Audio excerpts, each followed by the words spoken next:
तो म्यूजिक क्यों इस्लाम में हराम है? क्योंकि म्यूजिक में अल्लाह के रसूल ने फरमाया है कि कोई भी म्यूजिकल इंस्ट्रूमेंट हराम है सिर्फ डफ के अलावा। डफ के अलावा सारे म्यूजिकल इंस्ट्रूमेंट हराम हैं, क्योंकि अक्सर ये म्यूजिक आपको खुदा से दूर लेके जाती है। आप हिंदी पिक्चर के जब गाने देखेंगे कि हीरो हीरोइन से कह रहा है कि मैं तुम्हारे लिए चांद तोड़ के लेके आऊंगा, मैं तुम्हारे सितारे तोड़ के लेके आऊंगा। क्या ये मुमकिन है?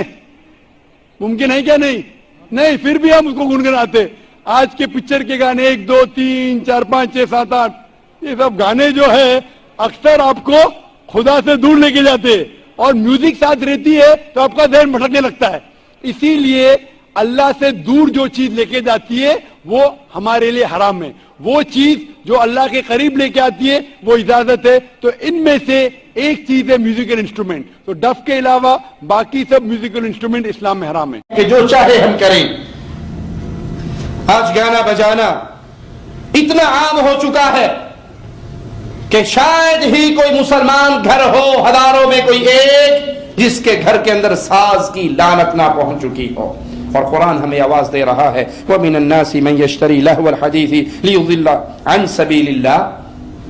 व मिनन नास, लोगों में से वो, मन यश्तरी लहवल हदीस, जो लहवल हदीस खरीदता है। और इब्ने मसऊद रज़ियल्लाहु अन्हु इस लहवल हदीस के अल्फाज के बाद कसम उठाकर कहते हैं, अल्लाह की कसम, इससे मुराद आलाते मौसीकी हैं, आलाते मौसीकी हैं, आलाते मौसीकी हैं। लियुदिल्ला अन सबीलिल्लाह, ताकि वो लोगों को अल्लाह की राह से रोके, बिगैर इल्म, बगैर इल्म के, व यत्तखिज़हा हुज़ुआ, और इसको हंसी बनाए। उलाइका लहुम अज़ाबुम मुहीन, यही वो लोग हैं जिनके लिए दर्दनाक अज़ाब है। के बारे में मौसीकी कोई ऐसी नहीं है, बच्चा बच्चा जानता है। मेरी छोटी सी 4 साल की बच्ची है, इसको भी कहीं से आवाज आती है तो कहती है कि अबू म्यूजिक बज रहा है। म्यूजिक अब ऐसी चीज नहीं है, अब तो मतलब बच्चा जब झूले में होता है तो हमारे तब तो झूले का जो खिलौना है ना वो भी म्यूजिक बजा रहा होता है। आज का म्यूजिक हराम है कि जो पीछे आ रहा है म्यूजिक, बस मैं कहने का मतलब ये है। बांसुरी की आवाज सुनकर मेरे आका सल्लल्लाहु तआला अलैहि वसल्लम का कानों में उंगली डालना साबित है। वाह वाह वाह, ठीक है। आका सल्लल्लाहु तआला अलैहि वसल्लम का बांसुरी की आवाज का दूर से आकर कानों में उंगली डालना साबित है। आपने नहीं सुना उसको, बल्कि उंगली कानों में डालकर अपने साथ वाले से इरशाद फरमाया कि आवाज बंद हो गई, तो आवाज बंद हो गई, फिर आपने उंगली मुबारक अपने कान मुबारक से बाहर निकाली। ठीक है। देखिए, मैं आपको अर्ज करूं, जिस मौजू पर इतनी हदीसें हों, इस पर बहस ही नहीं है।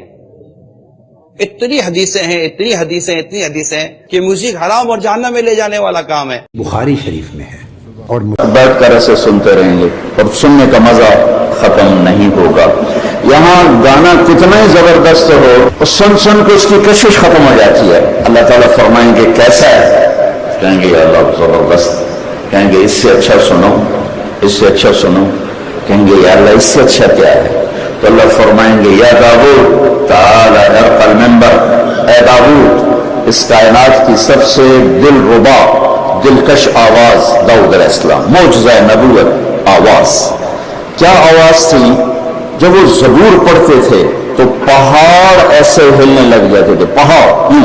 या जिबाल अव्वबी माअहु, और जंगल के जानवर निकल कर आकर शेर बैठ कर सुन रहे थे, और लोग तड़प तड़प तड़प के बेहोश होते थे। एक आवाज, वो कहेंगे या अल्लाह मेरी तो दुनिया में थी, अल्लाह कहेंगे हमने वापस कर दी और बढ़ा दी। जब दाऊद अलैहिस्सलाम की आवाज में नगमा छिड़ेगा तो उन्हें जन्नत की लड़कियों का गीत भूल जाएगा और अपना आप भी भूल जाएगा। फिर अल्लाह ताला फरमाएंगे कैसा है, कहेंगे या अल्लाह वाह वाह, तो अल्लाह फरमाएंगे इससे अच्छा सुनो, इससे अच्छा वो क्या है, तो अल्लाह कहेंगे या हबीबी या मोहम्मद, ए मेरे हबीब, ए मेरे मोहम्मद सल्लल्लाहु अलैहि वसल्लम, आइए अब आपकी बारी है। तो उसको भी गिना कहा जाता है, तरन्नुम से। तो ये वो अशार थे जो लड़कियां तरन्नुम से पढ़ रही थीं, जिसमें शादी बिया का तस्करा था। तो ऐसे अशार पढ़ना तरन्नुम से ख़ास तौर पर इन मौक़े में जायज़ हैं। और लेकिन इसको ये क़यास करना कि जो आजकल जिस तरह से गाने गाए जा रहे हैं उस पर क़यास करना ये बिल्कुल जायज़ नहीं है। ये अरबी लुग़त से नावाकिफ़ियत की दलील है, क्योंकि इसको भी कहा जाता है, इन गानों को भी कहा जाता है, लेकिन हदीस से वो वाले गाने मुराद हैं जो रसूलुल्लाह सल्लल्लाहु अलैहि वसल्लम के दौर में बच्चियाँ पढ़ा करती थी। जैसे रसूलुल्लाह सल्लल्लाहु अलैहि वसल्लम जब मदीना तशरीफ़ लाए तो बच्चियों ने पढ़ा तलअल बद्रु अलैना मिन सनियतिल वदाई वजब शुक्र अलैना, ये पूरा एक कलाम उन्होंने पढ़ा। तो ये कोई वो इस तरह के गाने थोड़ी हैं जिस तरह से आज गाने गाए जा रहे हैं और उन गानों में किस किस्म की बेहूदगी है। तो ये शरीयत पर ज़्यादती है। आज जो कुछ हो रहा है ये बिल्कुल हराम है ना। बिल्कुल मौसीकी की हुर्मत की पक्की। मैं कहता ना होती, बिलफर्ज जिक्र ही ना होता दीन में कि मौसीकी बुरी है, फिर भी अल्लाह ने अक्ल दी है। जो ईसा अलैहिस्सलाम ने बात की, ये मेरी बात पल्ले बांधे, हर बात पर हदीस दिखाओ, कुरान दिखाओ, कोई नहीं। ये सिर्फ शैतान लोग कहते हैं कि दरख्त अपने फल से पहचाना जाता है।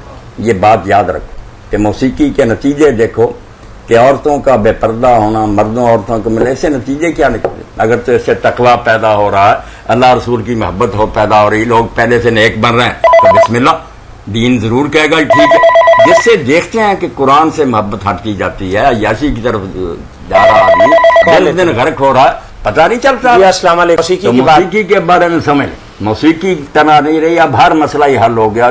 नतायज क्या है, जो चीज बुरे नतीजे दे रही है इसके बारे में पूछने की जरूरत नहीं कि अल्लाह सब हराम है। सकता है, मुझे तो पता भी नहीं कि फनी कुछ चल भी रहा था उसमें। बाज़ दफ़ा बैकग्राउंड में म्यूज़िक चला रहे होते हैं, वो नहीं चलाना चाहिए, लेकिन वो म्यूज़िक मकसद नहीं होता, वो म्यूज़िक मकसद नहीं होता, अप्रिशिएट नहीं करना चाहिए उस म्यूज़िक को। लेकिन वो जैसे आप खबरें सुन रहे हैं, पीछे BBC सुनते हो तो पीछे म्यूज़िक चलता है ना, अब ये थोड़ी कि BBC सुनना ही हराम हो जाएगा। तो ऐसे ही वो आजकल तो हर जगह बैकग्राउंड में कुछ ना कुछ चला रहे होते हैं, तो वो ना सुना करें, खुद ब खुद आ रहा है तो आने दें। इतनी सख्ती नहीं करो इस्लाम में यार, लोग पता नहीं क्या क्या कर रहे हैं, डिस्को क्लब में जा जाके डांस कर रहे हैं और क्या क्या हो रहा है मार्केट में। आपने बिल्कुल ही उस पर इतना ज़्यादा पाबंदियाँ लगा दी। इस ज़माने में जो गुंजाइश का पहलू है ना, वो निकालना चाहिए। जो भी मुफ्ती मुआशरे की सोसाइटी को समझेगा, वो गुंजाइश के पहलू को हमेशा तरजीह देगा। जो इस्लाम के बेसिक चीज़ें हैं उनको लोग अगर छोड़ दें तो ये भी गनीमत है। तो इस ज़माने में ये भी काफ़ी है।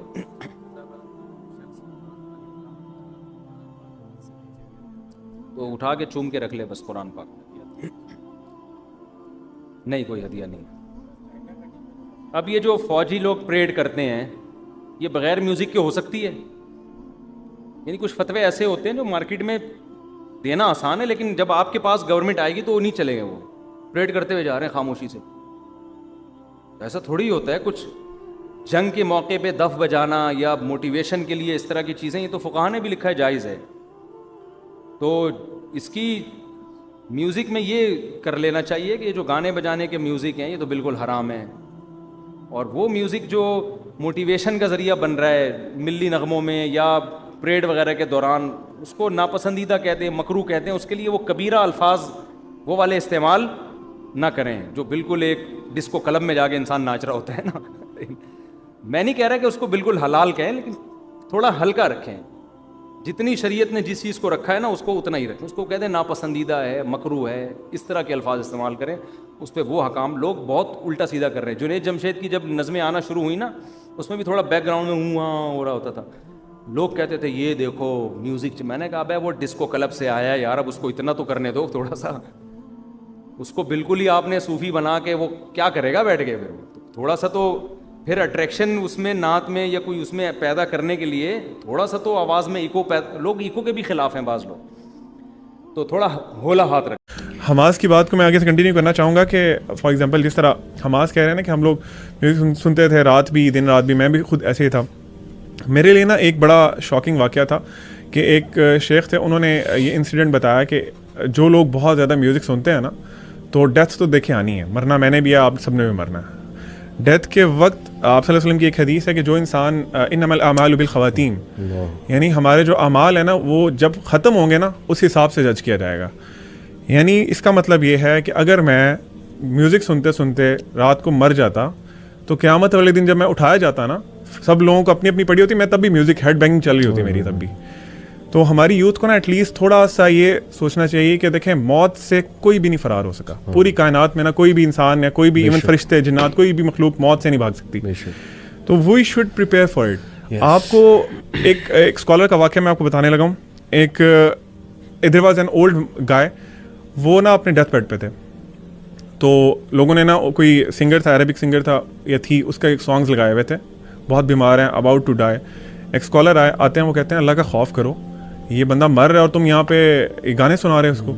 तो उन्होंने कहा चेंज करो। जिस तरह हमारा ट्रेडिशन है ना कि जब जहाँ पे हमने अपनी मर्जी से दीन घुसाना होता है, हम दुकान सुबह खोलते हैं, हम 1 घंटा कुरान की तिलावत लगा के समझ कुछ नहीं आ रहा, बस वो एक ट्रेडिशनल एक फॉर्मेलिटी पूरी कर रहे हैं।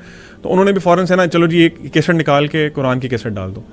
वो डाली तो जो बंदा अपने डेथ बेड पे था वो कहता है बंद करो, ये क्या लगा दिया तुमने मुझे, वापस वही लगाओ, वही गाना वापस लगाओ। एंड लिटरली वो गाना दोबारा लगाया गया और उसकी रूह परवास करी। तो आप मतलब मुझे समझ नहीं आती, यूथ ये एंड चाहते हैं हम लोग। और जस्ट टू ऐड, एक Australian sheikh, I think Sheikh Khalid Yasin ने कोट किया था, not sure but anyway he quoted के डॉक्टर्स से उनकी मुलाकात हुई है और डॉक्टर्स ने बताया कि we have seen patients, Muslim patients, Muslim doctors ने, जिनके आखिरी कलमात गाने के लिरिक्स होते। एक्सीडेंट हुआ, गाड़ी का एक्सीडेंट हुआ, वहाँ पर आ गए hospital, maybe they were listening to music.